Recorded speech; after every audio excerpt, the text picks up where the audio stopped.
Pé, por gentileza. Nós estamos no 113º dia da exposição bíblica Epístola aos Efésios. O tema de hoje é reprovando as obras das trevas. Efésios capítulo 5, versículo de número 11, diz assim: E não comuniqueis ou coparticipeis com as obras infrutuosas ou infrutíferas ou improdutivas das trevas, mas antes condenai-as ou reprovai-as. Obrigado, pode ocupar o assento.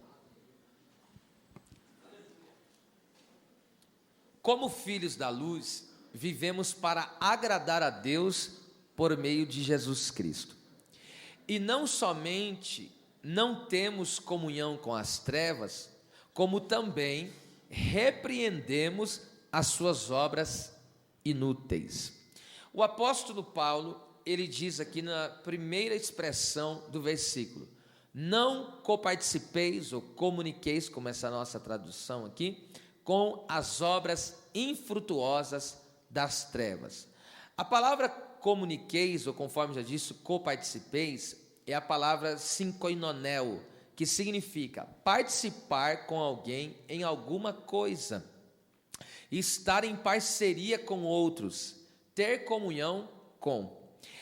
É estar associado em alguma atividade conjunta, aí onde se dá a parceria.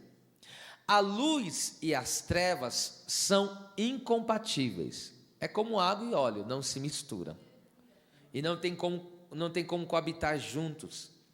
O Espírito Santo não quer que os seus servos, os crentes, os filhos de Deus, tenham participação nos pecados, nos vícios mencionados em todo este contexto, desde o capítulo 4, do versículo 17, que ele fala vaidade da mente, coração endurecido, insensibilidade, devassidão, mentira, engano, ira, entende? Todos esses pecados aí, falta de perdão, e ainda mais aqui no capítulo 5 e no versículo 3, ele fala avareza, imoralidade, ele fala de prostituição, fornicação, enfim. Então o Senhor, o Espírito Santo, não quer que a gente tenha participação nessas coisas.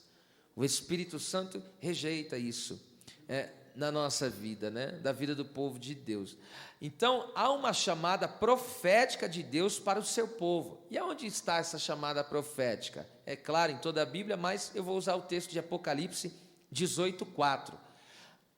Aqui em Apocalipse está falando da Babilônia. Babilônia aqui é no sentido espiritual, sistema mundial corrompido pelo inimigo, tá? Olha só: e ouvi outra voz do céu, que dizia: sai dela da onde? Da Babilônia. Saia da Babilônia, povo meu, para que não sejas, olha aí, participante, é o mesmo vocábulo que Paulo usa aqui, dos seus pecados. Então não seja participante dos seus pecados. Só até aqui. Então olha só a palavra que Deus diz: sai dela. Olha só, essa é uma chamada profética de Deus para com a vida do seu povo. Essa palavra sai, a palavra grega aí é exerhomai, que significa ir para fora de. Então é uma coisa que você está do lado de dentro, ou seja, é sair. E também significa sair para ir longe. Então quando Deus fala, sai do meio desse sistema e vai para bem longe daí. Olha só que coisa tremenda. Então Babilônia aqui representa todo o sistema mundial ímpio que está sob a regência do anticristo. O mundo se encontra no maligno, conforme está escrito em 1 João 5,19. E todo o sistema governamental e político e etc., regido pelo anticristo, é contra Cristo. Quem que é o anticristo? Essa palavra anticristo significa em lugar de ou em oposição de, porque o anticristo ele fará essas duas coisas. Ele se passará como um Cristo, mas ele é um falso Cristo, e ele será contra Cristo. Chegará o momento que ele se revelará e ele se levantará contra tudo o que pertence a Deus, ou que se chama Deus no caso, diz a Bíblia. E perceba só, esse chamado aqui, que Deus está dizendo, sai da Babilônia, conforme já disse, é um chamado profético de Deus para que nós venhamos sair desse emaranhado, desse sistema corrompido, que está no maligno, tá certo? E o anticristo já opera nele, porque a Bíblia diz que já o espírito do anticristo, ou seja, aquilo que é contra Cristo, que é contra a palavra de Cristo, que é contra as leis de Cristo, já opera nesse mundo. Então há uma operação maligna já neste mundo, já está operando. E aí o que acontece? O mundo se encontra no maligno, e todo o sistema governamental, repito, e político, regido pelo anticristo, é contra Cristo. Por isso, esta chamada divina sai de dentro desse sistema para bem longe. E somente Deus e a sua palavra é capaz de nos livrar com segurança do poder desse sistema corrompido pelo pecado e pelo adversário. Agora você entende por que em João Jesus falou, eu dei-lhes, falando do Pai, né? Falando em oração ao Pai, Jesus falou assim, eu dei-lhes os discípulos, eu dei-lhes a eles a sua palavra, e o mundo os odiou. Porque todo ser humano que não tem a palavra de Deus, ele vive de acordo com esse sistema desse mundo. E qual que é os valores desse mundo? Os valores desse mundo são totalmente contrários à palavra de Deus, conforme você já tem ouvido aqui ao longo do estudo dessa epístola. Por exemplo, como o sistema do mundo trabalha. É normal que um homem conviva com uma pessoa sem ser casado, ou de pessoas do mesmo sexo. Isso, para o sistema mundano, isso é o quê? É normal. Mas esse sistema aí é corrompido, está no maligno, e quem atua, quem rege ele, é o espírito do anticristo, porque luta contra Cristo, luta contra a palavra de Cristo.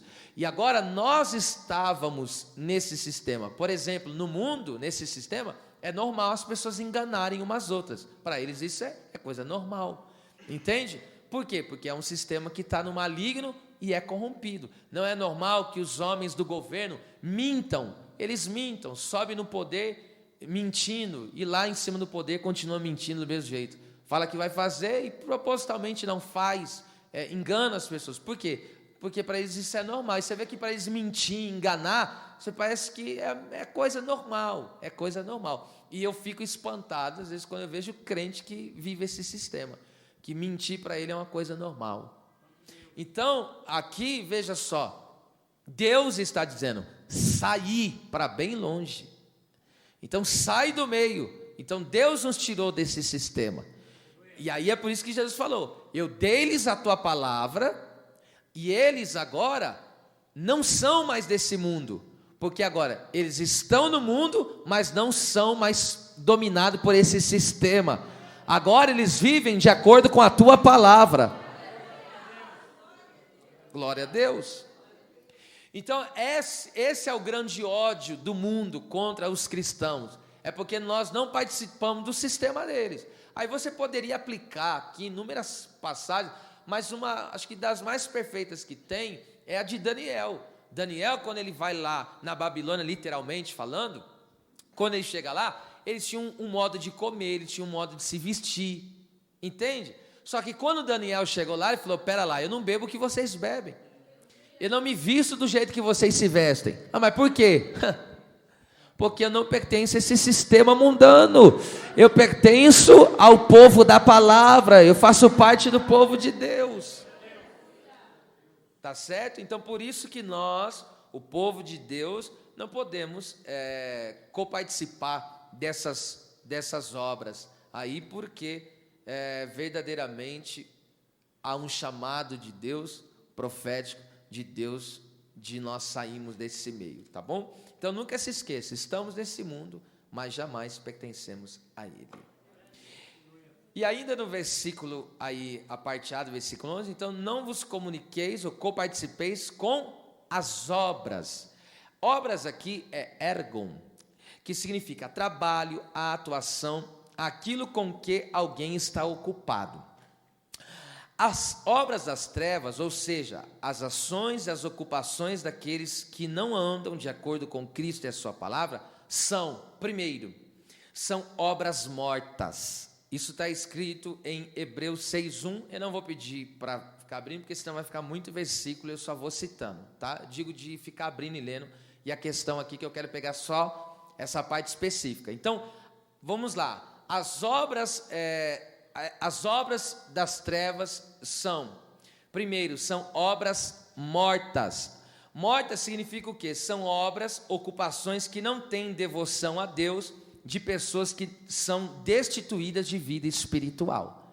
Então, as obras, as ocupações, as ações dos homens que não estão na luz de Cristo, primeiro, é destituído da verdadeira vida espiritual. E é morta por quê? São obras mortas por quê? Porque nenhuma dessas obras leva uma devoção a Deus. Nenhuma dessas obras é para que Deus seja glorificado. É só para autoengrandecimento, para autossatisfação. Então Deus chama isso de obras mortas. Segundo, a Bíblia fala que essas obras são obras da carne. Da carne, Gálatas 5,19, onde diz, são obras da carne. Que são obras da carne, né? São as obras que nascem no coração do ser humano natural e regenerado. Todo ser humano, ele já nasce com a natureza caída. O que é a natureza caída? É a inclinação para o pecado, para o erro, para aquilo que desagrada a Deus. Todo ser humano já nasce com essa natureza. Então, todo ser humano, ele precisa sair da carnalidade e entrar na espiritualidade. E como que isso acontece? Quando o coração dele é regenerado pelo poder da palavra. O Espírito Santo faz ele nascer de novo. Então, da onde surgem as obras da carne? Do próprio coração irregenerado. Marcos 7, 21 a 23, diz que os maus pensamentos, as prostituições, os adultérios, etc, os roubos, tudo sai da onde? Do coração do homem. Então é por isso que eu digo, e ao longo desses estudos a gente tem visto, no coração do homem regenerado está instaurada a maldade. Então as obras, olha só que coisa terrível aqui. Então, as obras aqui, as obras das trevas, já disse, primeiro, são mortas, são obras da carne, tá certo? Que não tem a influência do Espírito Santo, portanto, não tem espiritualidade. E também, terceiro, são obras más, isso está escrito em Colossenses 1, 21. E as obras más, por que a Bíblia fala de obras más? Sabe por quê? Obras más, porque procedem de uma parceria com o maligno. Mal aqui é de maligno, ou seja, que provém do próprio Satanás. Então, o ser humano, sem saber, muitas vezes, o ser humano irregenerado, muitas vezes sem saber, ele está em parceria trabalhando com o diabo. Isso são as obras infrutuosas das trevas. Então, são obras mortas, obras da carne e obras más, porque estão em parceria com o adversário. Quarto, obras injustas. Isso você pode ver em 2 Pedro, capítulo 2, versículo de número 8. Quando a Bíblia diz que Ló, lá está escrito, Ló ele estava com a sua alma atormentada pela insubordinação ou insubmissão do povo de Sodoma e Gomorra a Deus, que transgredia as restrições da lei de Deus para satisfazer os seus próprios desejos injustos. Então veja, as obras infrutuosas das trevas, elas também são injustas. Imagine só, Ló, a Bíblia diz que ele era um crente fiel. Ele só errou, ele falhou. Falhou por quê? Porque ele não buscou a direção de Deus para ir aonde ele estava indo. E ele foi seduzido pelo local, pela prosperidade da terra. Porque a Sodoma e Gomorra, a texto diz que parecia o jardim do Senhor. Só que aquele povo era um povo iníquo, era um povo injusto. E aí Ló pegou e falou, eu vou para lá. E quando foi para lá, a Bíblia diz que a alma dele foi torturada, a alma dele foi angustiada. Porque ele pregava para aquele povo, ele falava da palavra de Deus para aquele povo não estava nem aí para ele, não ouvia. Olha, o negócio foi tão ruim lá em Sodoma e Gomorra que o Ló não conseguiu ganhar nem a esposa dele. Até a esposa dele se perdeu. Não ganhou. E as filhas que saíram de lá, as filhas eram crente meia boca. Não era 100%. Porque a gente vai ver depois o que elas aprontaram, que não cabe aqui a questão do incesto. O que é incesto? É relacionamento sexual de parentes. Que coisa nojenta. E aí o que acontece? Olha só o ambiente em que Ló acabou criando os seus filhos. É por isso que nós temos que tomar cuidado. Qual é o ambiente em que os nossos filhos estão vivendo? Por isso que a gente tem que estar sempre de anteninha ligada. Porque a Sodoma e Gomorra, esse espírito continua atuando até os dias de hoje. E aí vai bagunçando a mente, a cabeça deles. Aí aquilo que é abominável diante dos olhos do Senhor, para eles vai acabando se tornando coisa natural, normal. E aí você sabe que o agravante, escute o que eu estou falando aqui, eu estou na Bíblia, e eu não receio de falar o que Deus está me dizendo, ainda que já falei várias vezes, porque é Deus que está no controle de tudo. Mas você sabe que o grande problema de Sodoma e Gomorra era problema do quê? Qual que era o agravante para Deus? Ali tinha todo tipo de miséria, de pecado, mas o agravante ali era pessoas se relacionarem, pessoas do mesmo sexo se relacionarem. Ali era a depravação final, era o pico da montanha, aquilo. Que aí, Deus olhou aqui e falou, agora eu não suporto mais. E onde Deus efetuou o grande juízo. E eu digo para vocês, hoje a situação está igual ou está pior do que os dias de Ló? Muito pior. Está muito pior. Então, se Deus não perdoou aqueles dias, você acha que esses dias vão passar impune? Então, por isso que Deus, esse é o chamado de Deus. Sai, povo meu. Sai, povo meu. De Cassi, Maracachai. Sai, povo. Olha só, quinto, essas obras ainda, essa eu vou ler. E quinto, as obras infrutuosas das trevas, obra já disse aqui, o significado, ocupações, ação. Então, prostituição, avareza, mentira, impureza, são tudo ocupações das obras das trevas. E Deus não quer que nós se ocupemos com isso. Tá certo? Aí, ainda quinto, são obras de iniquidade e violência. Olha esse texto em Isaías, esse eu vou ler. As suas teias aqui é teias de aranha mesmo, não prestam para vestes, nem se poderão cobrir com as suas obras. As suas obras são obras de iniquidade e obras de violência, há nas suas mãos. Vamos traduzir esse versículo aí. Esse texto de Isaías mostra o povo de Israel na prática de maldades e ainda se sentindo prazer de envenenar outros com seus hábitos iníquos. Então, existem pessoas que ele peca e não quer pecar sozinho, ele envolve outros nos seus pecados. Era isso que o povo de Israel, eles tinham prazer, era isso que eles estavam fazendo, eles tinham prazer de envolver. Pera lá, eu já estou na sujeira, deixa eu pegar outro aqui também para se juntar comigo. É como o inimigo está condenado e quer levar o ser humano à condenação junto com ele. Isso é violento que eu acabei de falar aqui, viu? Agora pega isso aqui, gente. Quando ele fala aqui as suas teias, sabe o que ele está dizendo? Teias são frágeis. Teia de aranha, é frágil. Sabe o que ele está querendo dizer? Ou seja, o pecado elimina toda a força espiritual para se cobrir com boas obras.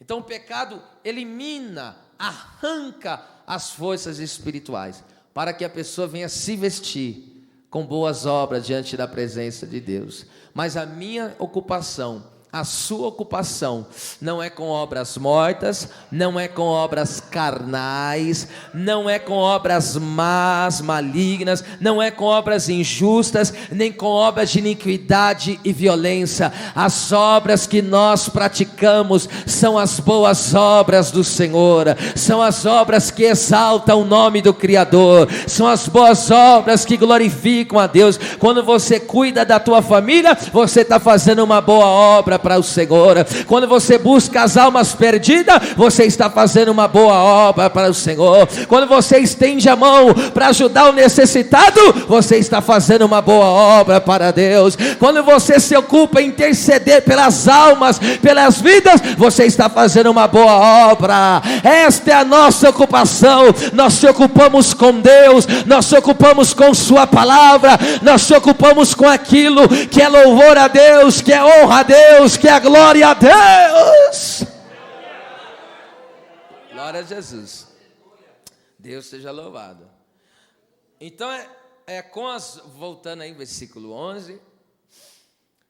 Então o versículo de número 11 diz: não coparticipeis com as obras infrutuosas.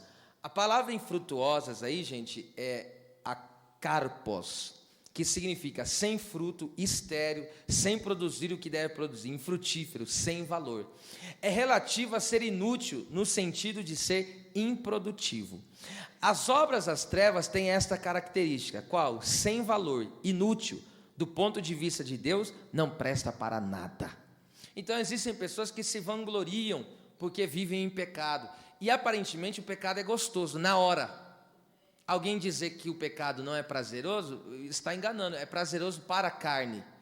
Mas só que esse prazer da carne, ele dura quanto tempo? Muito rápido. Mas é uma fração de... Entende? A pessoa vai lá, quando ela está no pico daquela tentação e está para consumar aquele pecado, ela vai com aquele fervor. Aí quando ela consuma, ela fala: puxa, por que eu fiz isso? Então é muito rápido o prazer do pecado. Agora o prazer da vida eterna,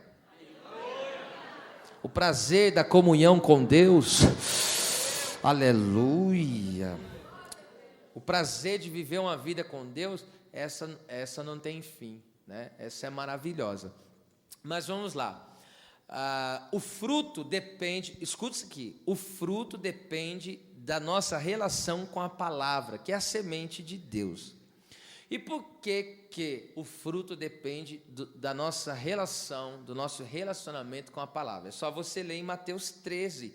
O texto diz, no versículo 22, que o que foi semeado entre os espinhos, a palavra não vingou, não deu fruto, porque o espinho sufocou. E aquela parábola que Jesus conta, vocês lembram muito bem, que ali a terra se trata do coração. A semente que o semeador vai semear se trata da palavra de Deus.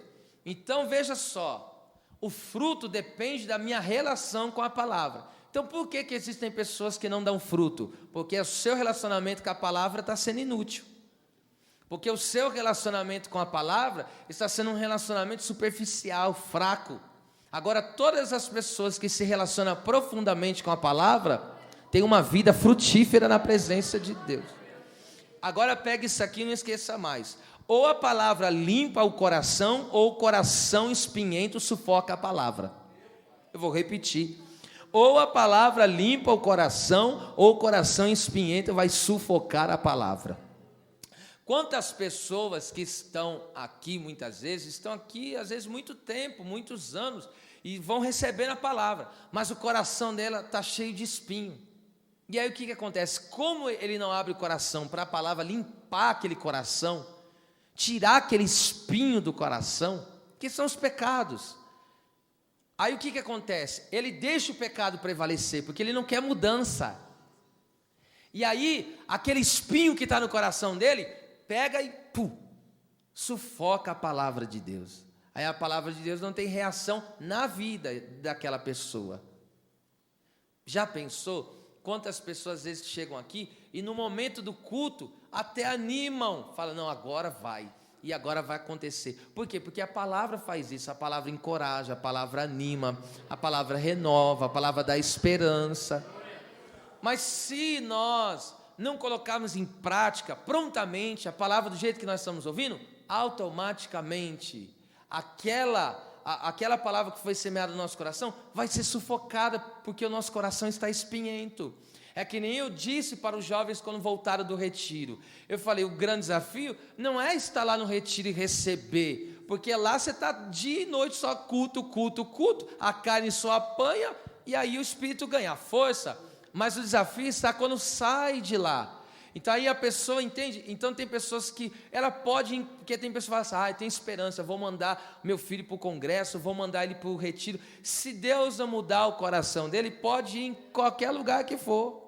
Ele pode ir em qualquer lugar que for, não haverá mudança. Por quê? Porque o espinho está sufocando a palavra. E Deus está dizendo, eu quero mudar esse coração espinhento. Glória a Deus. Agora aqui você segura aí essa bomba que vai cair agora, hein? Na epístola de Judas, é descrito o perfil daqueles que vivem na prática das obras infrutuosas. Perceba, as obras são infrutuosas. Então, olha que coisa terrível, essas obras das trevas, olha a característica dela, ela é infrutuosa, é inútil, é improdutiva. Aí eu pergunto, aquilo que nós estamos nos ocupando, fazendo, Deus está sendo louvado? São frutos de uma pessoa que se arrependeu dos seus pecados e vive para a glória de Deus? A forma como que eu vivo dentro da minha casa, a forma como eu me comporto nos ambientes onde eu estou, na escola, no trabalho, corresponde a alguém que está dando fruto? Ou ainda está participando das obras das trevas? Vamos lá, olha só o perfil, aqui Judas, esse texto aqui, eu já li em algum outro momento, mas é uma aplicação diferente. Esse texto aqui mostra o perfil das pessoas que participam das obras das trevas. Olha o perfil, que perfil horrível, está aqui, ó. Estes são manchas em vossas festas de caridade, aqui é festa de amor. Primeiro aí, esses são o quê? Manchas. O que é mancha aqui? Para você que é um estudioso atento aqui, mancha aqui é rocha oculta, rocha submersa. Aqui nessa época, por que Judas está usando essa linguagem? Porque antigamente se usava muito navegação. O povo não tinha avião como nós temos hoje, translado, enfim, o único meio que eles tinham de ir para um lugar e para outro era de um país para outro e tal, era por meio de navio, navegação. E no meio daquelas navegações, às vezes tinha umas rochas gigantescas, só que estava submersa na água. Então eles não viam. E aí de repente, quando passava com o navio lá, batia na rocha. E quando batia na rocha, o que acontece com o navio? Afunda. Então Judas está dizendo o quê? Que tem pessoas que são como essas rochas submersas. Eles estão lá escondidos, muitas vezes no meio da congregação, mas ainda estão participando das obras das trevas. Então esse é o perfil deles. Eles são como rochas submersas. O que é ser rocha submersa? São pessoas que agem nas escondidas, como Acã pecou e escondeu de toda a congregação. Tem marido que peca, esconde da mulher que está pecando, esconde dos filhos que está pecando. Existe mulher também que peca, viu? Não é só homem que peca não, a mulher peca também. Então tem mulher que peca, esconde do marido o que está fazendo. Isso é uma rocha submersa. Tem filho também. Tem filho que peca, esconde do pai e da mãe que está pecando. É uma rocha submersa. E aí o que acontece? Ele vai causando mal-estar onde ele está. Porque Acã, ele causou um mal-estar tremendo. Então, rochas submersas, eu digo, são pessoas que agem nas escondidas e pelas suas condutas causam ruína aos outros e até naufrágio na fé. Você veja, existem pessoas, às vezes, como é novo convertido, não tem muito entendimento da palavra, qual é a mentalidade do novo convertido? Ele entra na igreja, ele fala, pô, aqui todo mundo é santo. Eu falo porque essa é a minha mentalidade. Quando eu cheguei na igreja, eu vim do mundo e falei, pô, aqui é diferente. Mas eu comecei a notar alguns comportamentos de pessoas que se diziam ser crente, que é pior do que quando eu estava no mundo. Aí eu falei, pera lá. Aí Deus começou já a me dar discernimento. Nem todo mundo que está na igreja é salvo. Nem todo mundo que vem ao templo é crente de verdade. Existem rochas submersas que estão só no culto. Aí você vê que tem pessoa que é uma bênção. É uma bênção, tá? Aí depois, quando ele encosta perto de uma rocha submersa, que só fala o que não deve, aí ele naufraga na fé, porque ele só vai se alimentando de coisa ruim. ele só vai se alimentando de comportamento ruim dessa rocha submersa, essa praga. É uma erva daninha, porque se naufraga na fé não é coisa boa. Rocha submersa, olha, estou profetizando aqui, espírito de rocha submersa vai ser espalhada da tua vida, do teu caminho, do meio da tua família, em nome do Senhor Jesus.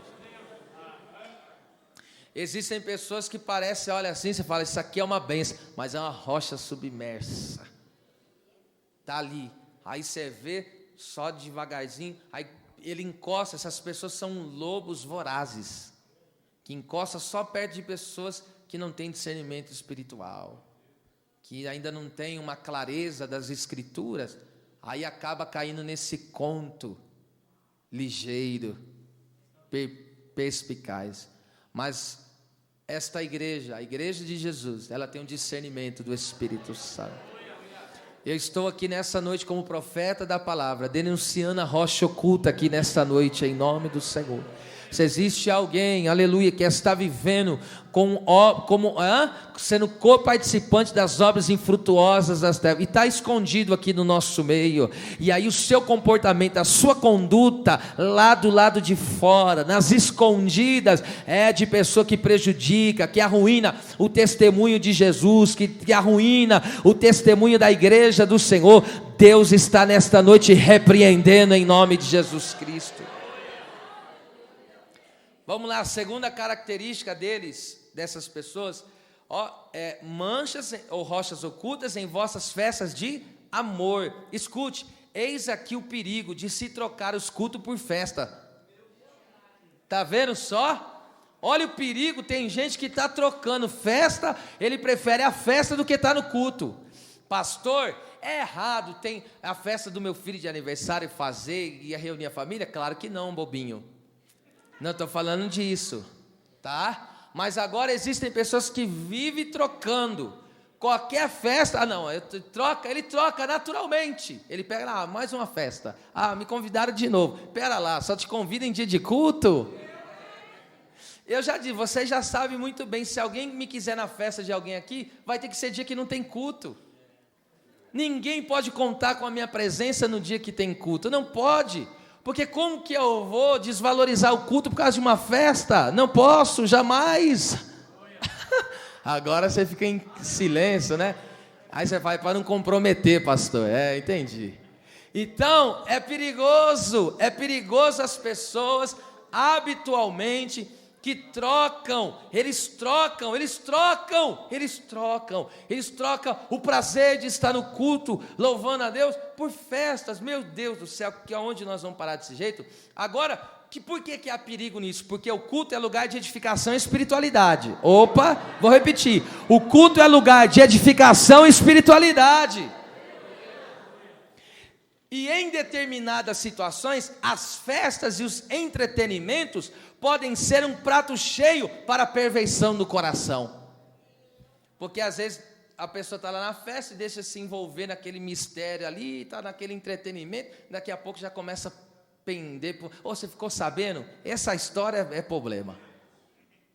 Então, pode ser em determinadas situações, as festas podem ser, não estou dizendo que mas pode ser um problema muito grave, tá certo? Então, cuidado para que você não troque a principal parte por coisas que não convém. Olha só que palavra forte que Salomão dá em Eclesiastes. Ele falou, é melhor ir numa casa que tem luto do que numa casa que tem festa.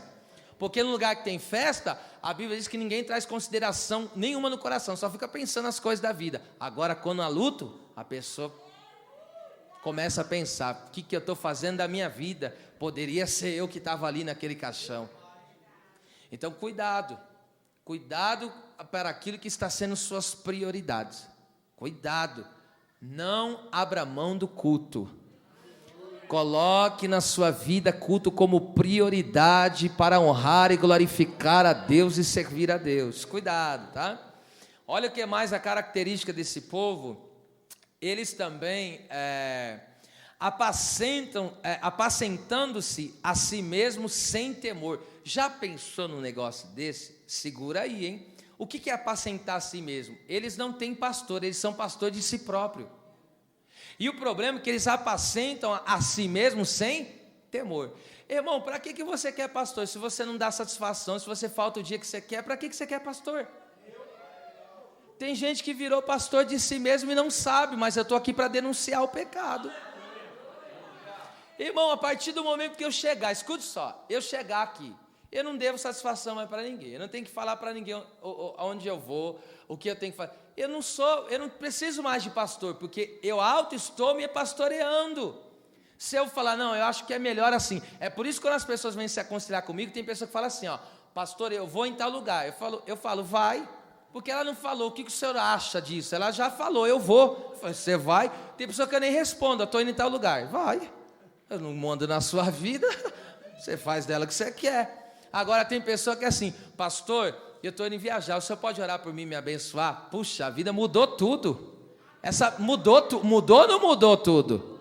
Eu ouvi esse testemunho e aprendi isso com o meu pastor, nunca mais esqueci. Teve uma vez um casal chegou para ele e falou, ó, nós estamos indo viajar, e pegou e foi bruto com ele, falou, nós estamos indo viajar, não deu nem satisfação, só falou isso, nós estamos indo viajar. E Deus deu uma visão para ele, viu se acidentando, o carro arrebentando tudo, e ele não falou nada. Porque ele falou, se eu falar, vão achar que eu estou querendo pôr o pé na viagem. Eu só me calei, só intercedeu. Sabe o que aconteceu? Foram viajar, foi a maior desgraça aquela viagem. E por quê? Porque foram pastores de si mesmo. Então tem gente aqui que precisa aprender a ser pastoreado. E como que eu sou pastoreado? Você já percebeu? Eu sou um pastor que sou pastoreado. Você nunca me viu, eu e minha família, sem você saber onde nós estamos. Cada vez que eu não estou no culto, você sabe onde eu estou. Sabe por quê? Porque eu sou pastoreado. E isso me ajuda a manter a minha fidelidade e honra ao nome do Senhor. Porque uma pessoa que não presta conta para ninguém, está fadada ao fracasso. Você já viu alguém que não presta conta para ninguém do que faz?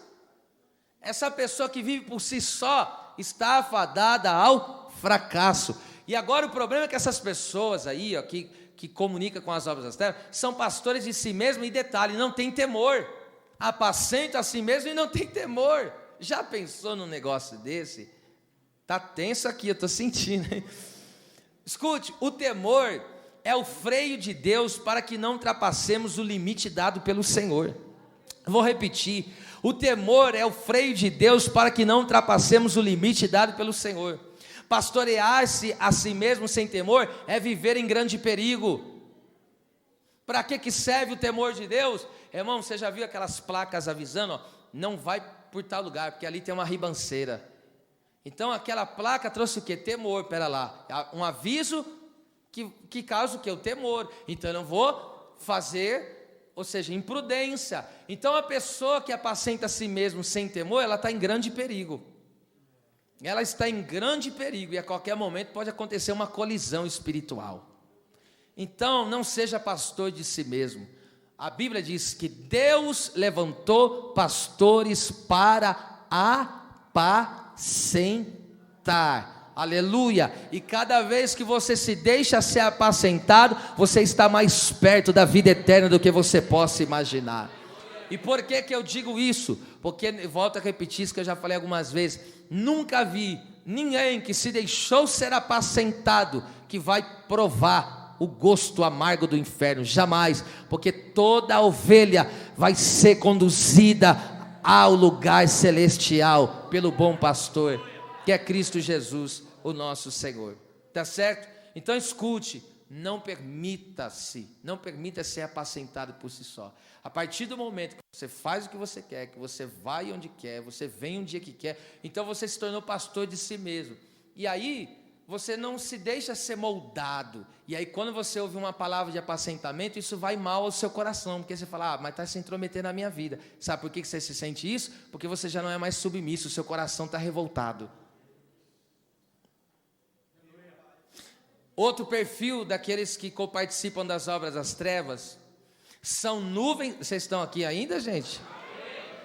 São nuvens sem águas, levadas pelos ventos de uma parte para a outra. Primeiro, deixa eu trabalhar aqui. São nuvens sem água. O que é nuvem sem água? Promete vida, mas são nuvens vazias que trazem a esperança de chuva, mas na verdade não trazem crescimento, refrigério ou colheita.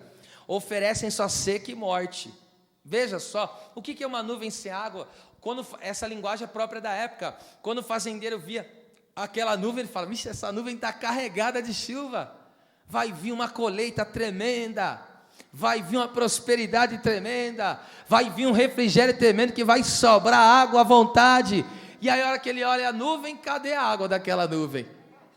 Só enganou, prometeu vida espiritual, mas não tinha nada de vida. Então veja, as pessoas que coparticipam das obras das trevas só tem a aparência de que tem vida, mas só traz seca e morte, aridez espiritual, vivem. Outras são levadas pelos ventos de uma e outra parte. O que é isso? São pessoas inconstantes que não têm a direção do Espírito Santo. Esse é o perfil. Vamos lá, para encerrar, antes que vocês desanimem de vez. São como árvores murchas. Esse aqui é o golpe final agora, vai lá. São como árvores murchas, infrutíferas, 2 vezes mortas, desarraigadas. Irmão, desarraigada aqui significa arrancar pela raiz. Ou seja, a pessoa que de fato não está enraizada em Cristo, conforme João 15, que ele é a videira verdadeira, e recebendo de sua vida, morre espiritualmente. Por que morre 2 vezes? Morre espiritualmente e automaticamente vai morrer eternamente. E não pode produzir boas obras. Ah, meu Deus, agora ao contrário desse perfil daqueles que participam das obras da fé, ao contrário deles somos nós, que estamos enraizados na pessoa bendita de Jesus Cristo. Então, ao contrário desse versículo, também é verdade. Então, em vez de sermos rochas ocultas, oh meu Deus do céu, não, nós somos ajudadores, edificadores de pessoas. Em vez, aleluia, de vivemos uma vida só festiva do ponto de vista da terra, nós vivemos a festa espiritual, que é do louvor e o culto a Deus. Nós se deixamos ser apacentados pelos aqueles que Deus levantou, e ainda mais, nós não temos só aparência, mas temos conteúdo de Deus na nossa vida. Nós transmitimos vida espiritual para as outras pessoas, porque a vida de Deus está em nós, e nós manifestamos em outras pessoas o que é de Deus. E outra, nós temos a direção do Espírito Santo, e nós damos fruto, porque estamos ligados na raiz, que é Cristo Jesus, o nosso Senhor. Então, não coparticipeis das obras infrutuosas das trevas. Então já está dizendo, essas obras são das trevas, gente. O que é trevas? É escotos, aqui é a palavra grega, que significa trevas, escuridão. É treva moral, é ausência de luz e verdades espirituais. Ignorância, cegueira. O ser humano natural mora nas trevas, e nessa esfera o poder do inimigo domina, viu? Então, quem que é o ser humano natural? Aquele que não nasceu de novo, aquele que não teve encontro com Cristo, aquele que não recebeu a palavra. Esse aí, ele mora nas trevas e está dominado pelo inimigo, segundo a Bíblia Sagrada. Agora, olha só o que está escrito em Atos 26, 18. Para abrires os olhos e das trevas converteres a luz, e do poder aqui é autoridade, domínio, de Satanás a Deus, a fim de que receba a remissão dos pecados e sorte entre os santificados pela fé em mim. E fé em mim aqui é na pregação do Evangelho. Então escute isso aqui, que coisa tremenda que esse texto diz.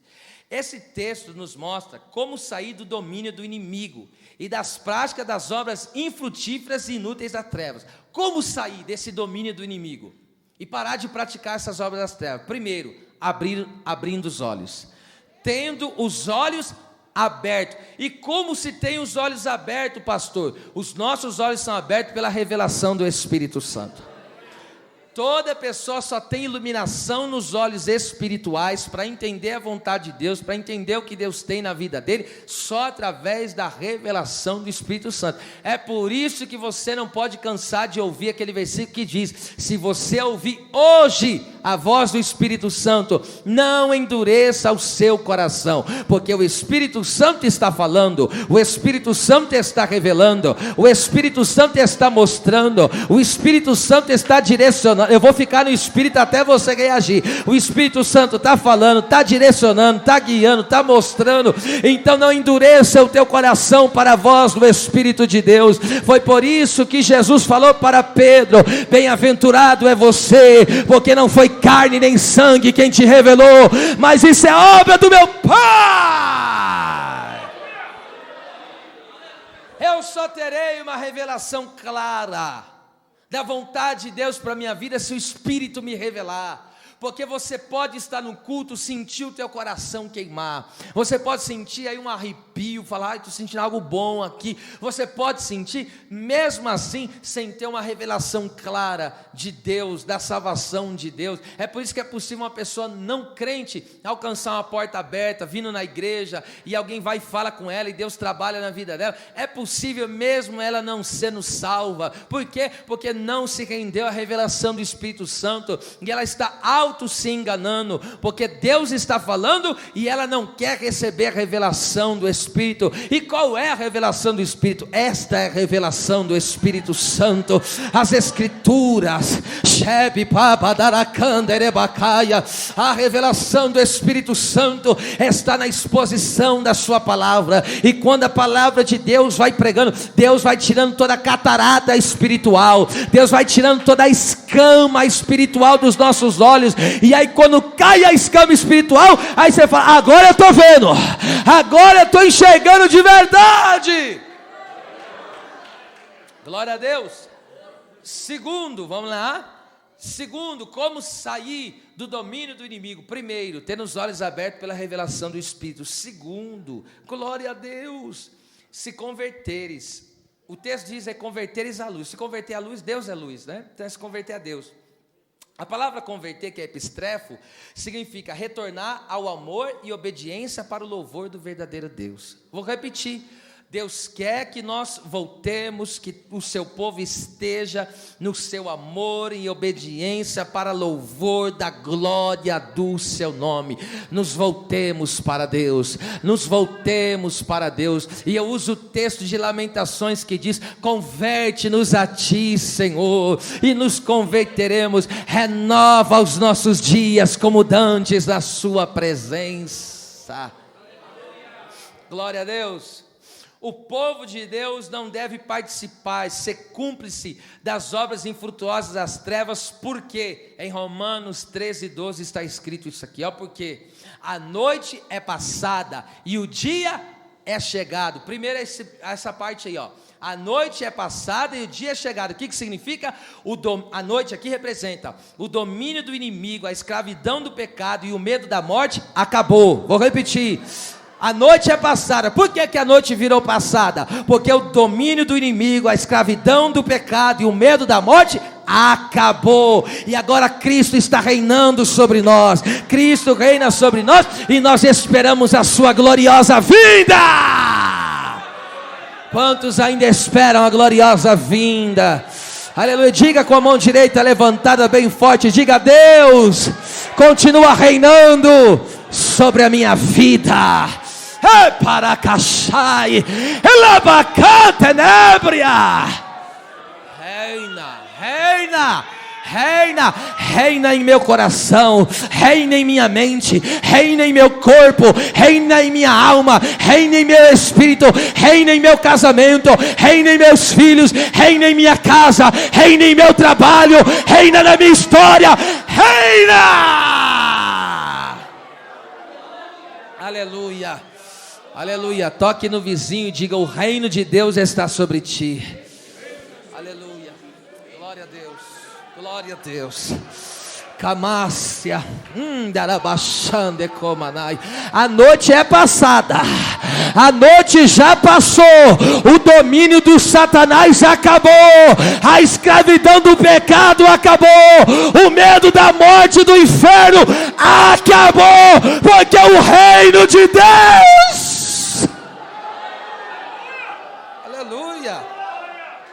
Não há o que temer.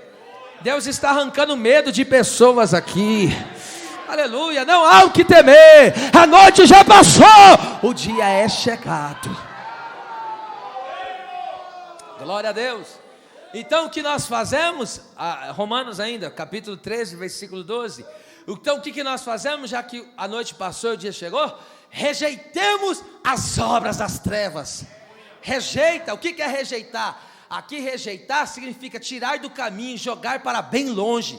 Jesus nos chama a deixar de fazer o que estávamos acostumados a fazer naquela vida pecaminosa, as nossas ações e ocupações pecaminosas. Jesus falou: joga para bem longe isso da tua vida. Olha lá, rejeitemos, rejeita as obras das trevas, rejeita as obras. Por que eu tenho que rejeitar as obras das trevas? Porque ela não dá em nada, ela é inútil, ela não tem valor para Deus.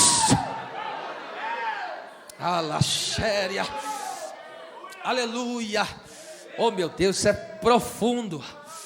Olha, tirai do caminho, logo as obras das trevas são estorvo. É por isso que tem gente tropeçando e caindo, porque as obras das trevas é um tropeço na nossa vida.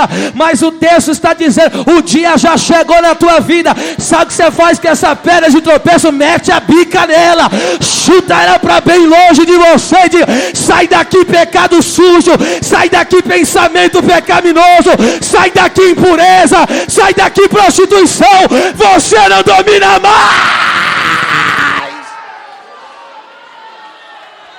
Aleluia, aleluia, aleluia. Sai daqui engano, sai daqui toda cala séria. Aleluia, sai daqui desânimo, sai daqui tristeza. Olha aqui, olha aqui. Tira do caminho, ó, e joga para bem longe. Joga. Porque agora você tem autoridade para isso. Quem te domina é o Senhor. Você não está mais no domínio das trevas. Não está mais. Oh meu Deus, como eu sinto alegria quando eu falo nessas palavras. Como é bom ser livre. Aleluia. Glória a Deus. E aí o que? Olha, se tu não reagir, hein? Olha o que o texto diz: rejeitemos, pois, as obras das trevas. Mas tem o outro lado da moeda. Qual é o outro lado da moeda? Vistamo-nos ou revistamo-nos das armas. Como eu não tenho muito tempo, eu só vou falar de alguns. O que são as armas da luz? Eu só vou falar só de 3. Eu vou falar só 3, tá bom. Primeiro, batismo com o Espírito Santo. É uma grande arma espiritual. E por que eu digo que o batismo com o Espírito Santo é a arma da luz? Porque a Bíblia diz que quando eles foram batizados, falavam em outras línguas repartidas como que de fogo. Fala tanto da purificação como da manifestação do poder de Deus. Então se reveste dessa luz, se reveste dessa arma. Pede para Deus batismo com o Espírito Santo. Ore a Deus, fala: Deus, eu quero ser cheio do Espírito Santo. Eu quero orar em outras línguas como sinal de que eu recebi poder. Se você já é batizado, você vai falar: então me renova na tua presença, me enche mais. Eu não aceito ficar do jeito que está. Eu quero ser cheio, eu quero fazer a tua obra com mais empenho, com mais dedicação, com mais ânimo, com mais alegria. Me dá poder, meu Deus. Outra arma da luz, a vigilância em oração. A vigilância, irmão, isso é importante demais. Tem gente que ora, mas não vigia. Aí ora, aí pega e cai. Perdeu, invalidou tudo que fez. Então tem que estar orando, mas em vigilância. Só para você entender, uma vez eu vi esse testemunho. Alguém foi para o monte, passou várias horas orando. E aí estavam os 2 companheiros, foram lá, passaram horas orando. E eles saíram do meio do monte, e de repente veio vários touros e veio correndo assim. Aí um pegou, dobrou o joelho e começou a orar. Aí outro falou: para, rapaz, a gente já orou, levanta e vigia. Não pegaram, pelo amor de Deus.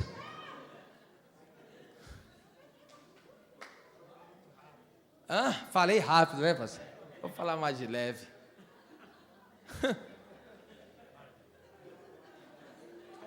Aquela hora não era mais de orar, irmão. A oração ele já tinha feito. Agora que estava vindo o perigo, o que ele tinha que fazer? Tinha que se levantar e sair. Entendeu? Pastor, me dá mais uma explicação bíblica. Que nem José, a mulher de Potifar veio contra ele. Ali era a hora de orar? Ali era a hora de vigiar. Pegou o mistério? Essa é uma arma poderosa, viu? A vigilância em oração. Quem que falhou nessa? Pedro e companhia. Falharam, dormiram. Não vigiaram. E aí foi a queda grande lá. E outra arma da luz, essa aqui é linda também, hein? Outra arma, azeite na lamparina. Mateus 25, lembra? Quem não tiver azeite na lamparina, fica para trás. Porque olha lá, o que vai iluminar o nosso caminho é ter azeite na lamparina. Aleluia. Qual que é diferente das prudentes e das loucas? É justamente isso, o azeite. O azeite na reserva. Porque todas foram com as suas lamparinas. Só que as prudentes tinham na reserva. Tem crente aqui que já não tem mais na reserva. Ele sabe que ele já viciou. Não, eu já orei muito, já busquei a Deus. E ele só fica nessa história. Eu profetizava, eu fazia, eu caminhava, eu vinha. Irmão, sai dessa reserva aí, que isso aí já acabou faz tempo, filho. É tempo de colocar azeite na reserva. Aleluia, é tempo de se envolver na presença do Espírito Santo. Olha, Deus está falando aqui, hein? Deus quer envolver essa igreja na presença do Espírito Santo. Aleluia, glória a Deus. O Espírito Santo vai nos envolver no estudo da palavra mais e mais. Não vai dar glória? Eu vou falar de novo. O Espírito Santo vai nos envolver no estudo da palavra mais e mais. O Espírito Santo vai nos envolver no jejum, vai nos envolver na oração. O Espírito Santo vai nos envolver na santidade. O Espírito Santo vai nos envolver na sabedoria, no temor, no conhecimento. O Espírito Santo vai nos envolver no entendimento. O Espírito Santo vai nos envolver com as almas, com fazer a obra. É um envolvimento total.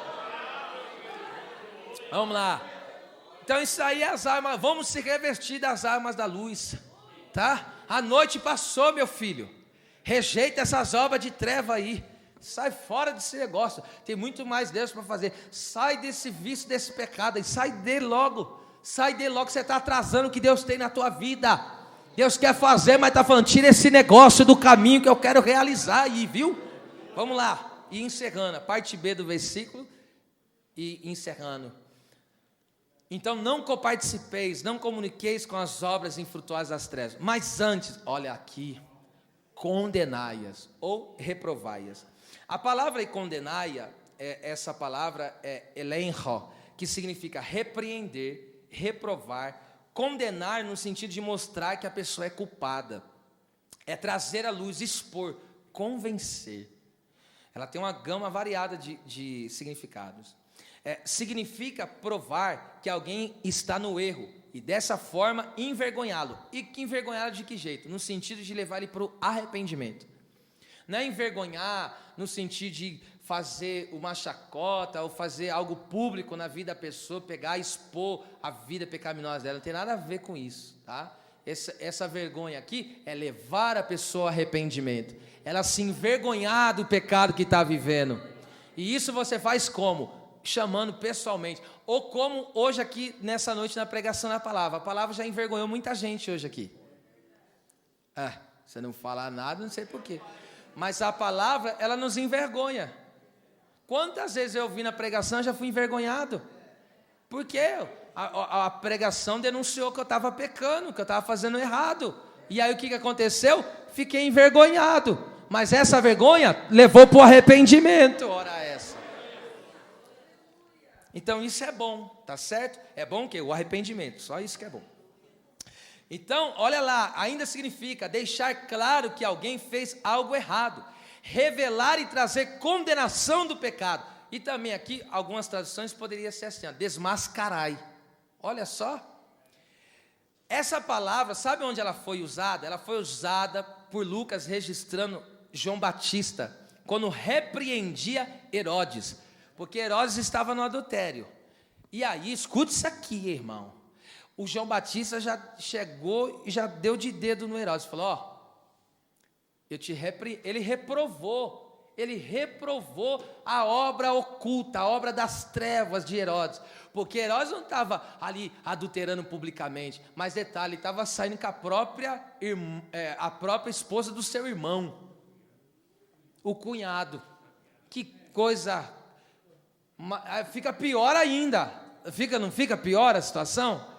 E aí João Batista pegou e repreendeu ele. Por que João Batista repreende o rei Herodes? Para ele se arrepender. Ele falou, não te alisto, você é casado, não te alisto possuir a esposa do teu irmão não, rapaz. Larga de sair, para com essa palhaçada aí, vai ficar com essa palhaçada até quando? Vai ficar pulando a cerca até quando? Vai ficar fornicando até quando? Vai ficar nutrindo sujeira no coração até quando? Hoje é uma noite para ser envergonhado. Para o arrependimento. Agora melhorou, né? Agora escute só que coisa tremenda isso aqui, gente. Existem pessoas que não imaginam, porque às vezes quando a gente fala de pecado, só pensa nesses pecados mais grosseiros que eu estou falando aqui, que eu acabei de citar vários aqui. Mas às vezes, por exemplo, a omissão, a pessoa ser omissa, não fazer na obra de Deus, isso é pecado, e tem pessoa que não sabe isso.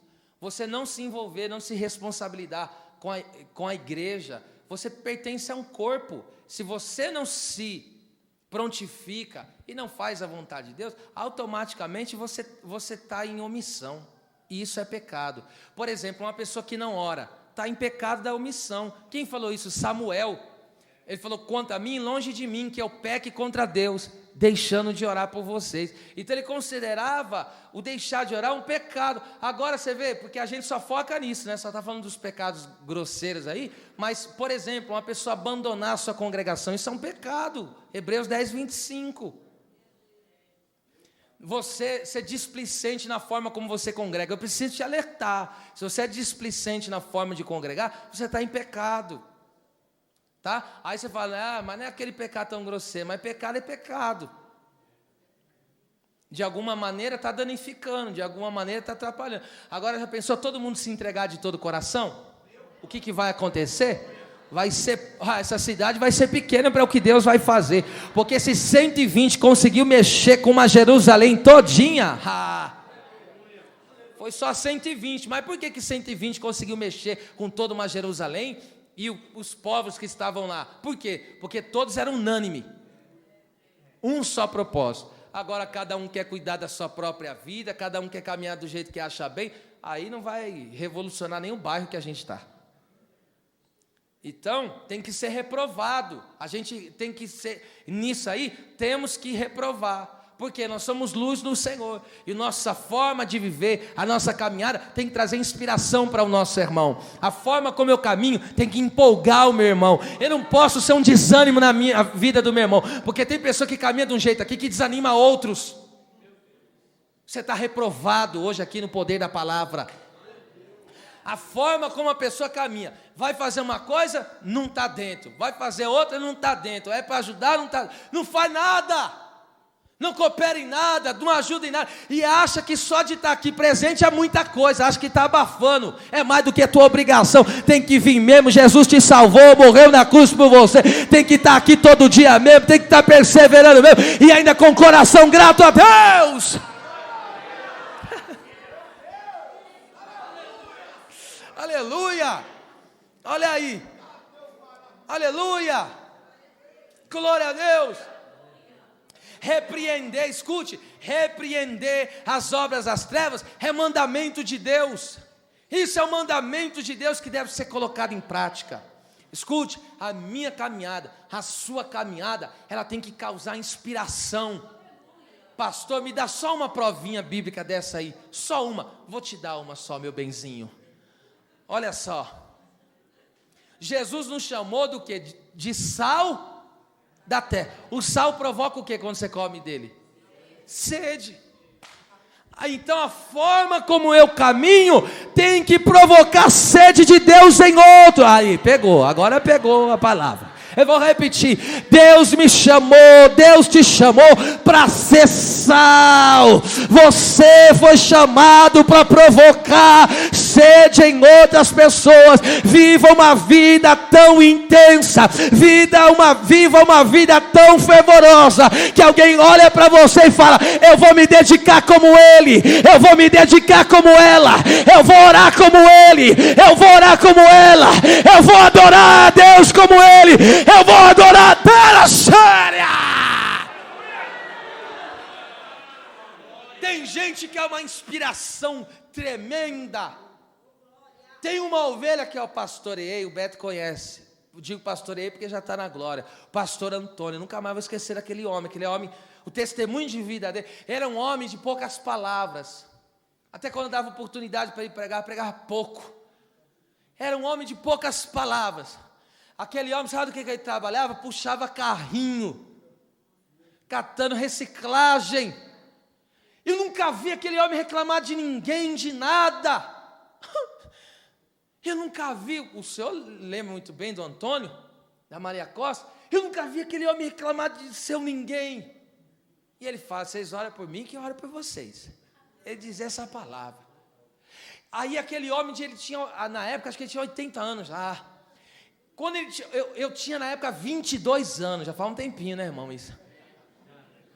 Escute, 80, eu tinha 22, irmão, um garoto, um menininho de 22 anos, um homem de 80, pastor.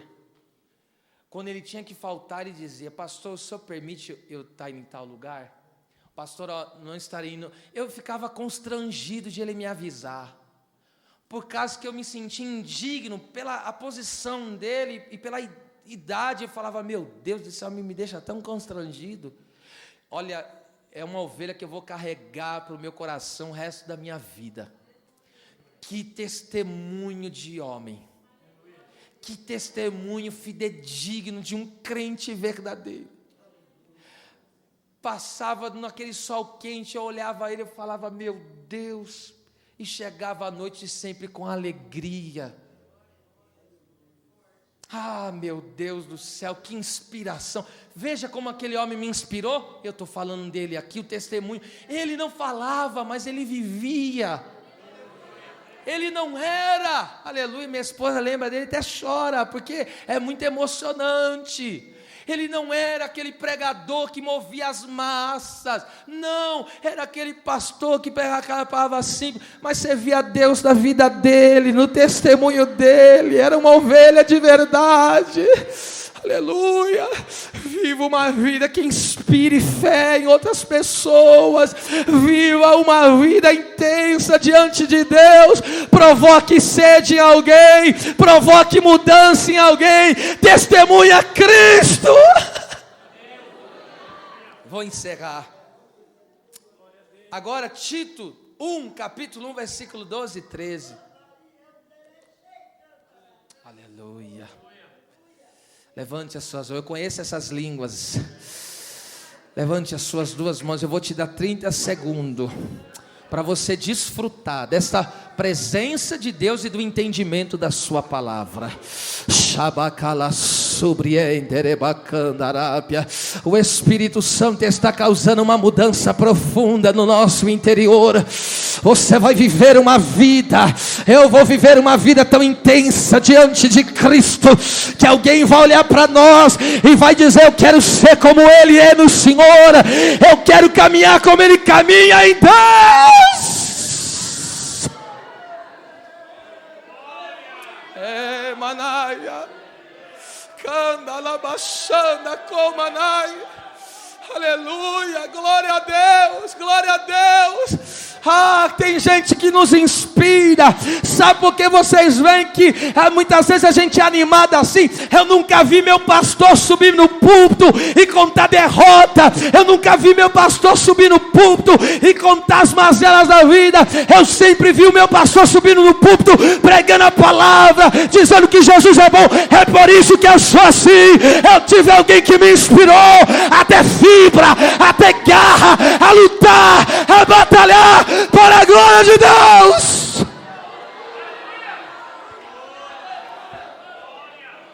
Aleluia. Aleluia. Seja uma pessoa que inspire outras. Aleluia. Glória a Deus. Glória a Deus. E eu vou de fato agora encerrar. Repreender as obras das trevas é mandamento de Deus. Tito 1:12 e 3. Olha só. Paulo falando para Tito. Um deles, seu próprio profeta, disse: ó, os cretenses, os crentes lá de Creta. Está falando do povo em geral, né? Mas está falando também para os crentes. Os cretenses aqui são as pessoas de Creta. Olha só o testemunho. São sempre mentirosos, bestas ruins e ventre preguiçoso. Olha o versículo 13 que Paulo fala para ele. Olha o que ele diz. Esse testemunho é verdadeiro. Paulo está falando, isso aí que falaram é verdade. Eles são mentirosos, besta ruim e são ventres preguiçosos. Isso é verdade mesmo. Agora olha qual que é o mandamento bíblico. Portanto, repreenda-os. Portanto, condene-os. Portanto, vai lá e mostra, traz a luz da glória do evangelho que está em você. Mostra para ele o padrão correto. Diga para ele que essa caminhada está errada. Diga para ele que mentir está errado. Diga para ele que se apacentar a si mesmo está errado. Diga para ele que abandonar os irmãos está errado. Diga para ele que viver a imundícia. Diga! E repreenda de que jeito? E de que jeito? Repreenda com severamente. Agora está aqui, o ponto está aqui, ó. Para que sejam sãos na fé. Para que vem a repreensão? Para ser são na fé. Então a repreensão não é ruim. Diga isso comigo, a repreensão de Deus não é ruim. Isso tem que ficar guardado no teu coração. Pega isso aqui, ó. Se tu não voares comigo aqui agora, escute isso aqui. Vamos lá, mentirosos aqui, significa o quê? Eles eram pessoas compulsivas, mentiam na compulsão mesmo. A hora que ia ver já estava mentindo. Mentia mais que a boca. O que é bestas ruins? Vivem para satisfazer as suas próprias paixões. E o que é ventre preguiçoso? É pessoas alérgicas aos trabalhos. Na obra, no reino. Você sabia que tem gente que tem alergia a trabalho? Na obra de Deus, ele tem alergia. Falou, tem que fazer evangelismo. Ele fala, ixi, estou mal. Tem que orar. Não, eu tenho alergia disso aí.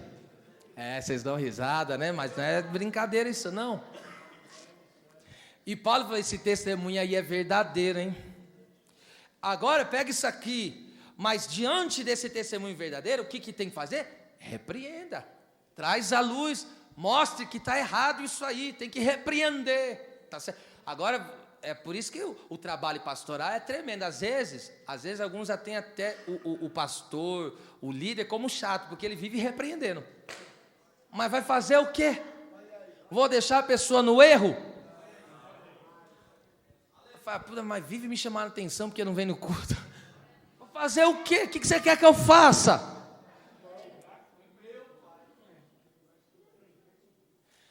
Para que vem a repreensão? Uma noite como essa aqui, não tem como fugir do texto. Deus está nos repreendendo, diga amém aí por isso. Glória, eu recebo a minha porção. Mas para que vem a repreensão? Para que sejamos sãos na fé. A palavra são aí significa estar com boa saúde, no caso espiritual. Livre de contaminação de erro, ser correto no seu procedimento. Então Deus está dizendo para nós o quê? Que a repreensão dele traz saúde espiritual. Vou repetir porque alguém não quis dar glória. A repreensão de Deus está causando em nós, está provocando em nós saúde espiritual, está tirando as contaminações do erro, está nos alinhando ao plano da eternidade, está nos alinhando à sua vontade, está nos alinhando ao plano eterno, está nos alinhando à sua glória. A repreensão vem com o propósito de fazer o crente a igreja saudável. Então, crente que não é repreendida é uma igreja doente. Crente que não é repreendido é um crente doente. Agora, a repreensão na necessidade, quando há erro, tá? Não é gosto de ser repreendido. Sai fora, não gosto não, meu irmão. Agora, quando há erro, aí sim, aí é diferente. Quando precisa ser consertado, aí sim precisa ser repreendido. Para quê? Para alinhar, para manifestar saúde espiritual, para que o crente viva uma vida espiritual vibrante na presença de Deus. Aleluia, eu vi um glória a Deus ungido ali, que maravilha. Então vamos lá, eu encerro aqui. A repreensão revela o amor de Deus por nós, em nos levar ao arrependimento. Aonde está escrito que a repreensão revela o amor de Deus? Apocalipse 3,19, Jesus falou: eu repreendo e castigo a quem eu amo, para vos levar ao arrependimento. Então está aqui nesta noite, nós não coparticipamos das obras das trevas, elas são infrutuosas, elas são inúteis, elas são sem valor, elas não vão dar em nada, e as obras das trevas que a gente faz, além de rejeitar elas, nós condenamos a ela, nós reprovamos a ela. Por quê? Porque a luz da glória do Evangelho que está em nós denuncia. Amém? Então, a nossa tarefa, como disse na introdução, não é simplesmente não participar das obras das trevas, é também condenar elas. As palmas louvem ao Senhor.